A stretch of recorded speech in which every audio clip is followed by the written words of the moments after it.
This is a little tutorial video on the grid overlay options within Cattle on Farm.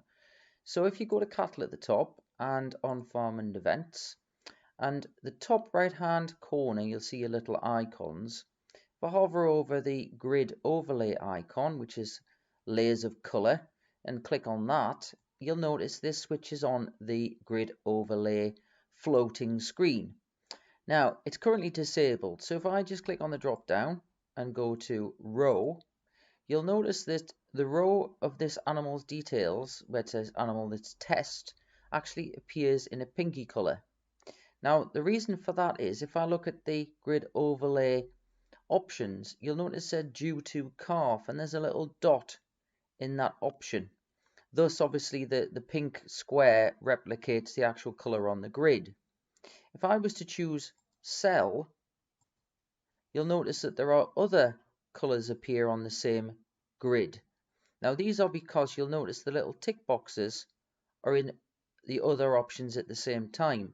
Obviously with the cell means the actual relevant box on the grid to do with the option on the right hand side. So for instance the animal under medication tick and the yellow on the left hand side is shown in the yellow colour on the grid, and then the particular meat withdrawal ends date.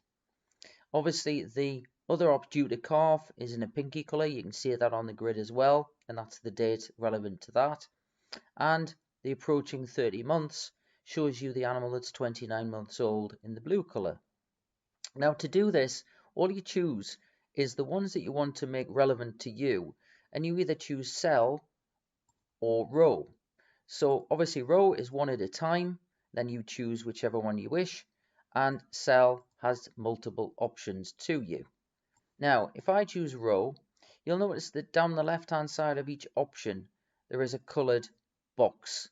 Now if I wanted to change the due to calf parameters, if I can click on the little coloured box on the left hand side like that, it allows me to highlight cattle due to calf in the next, for instance, 1 month, or days or weeks.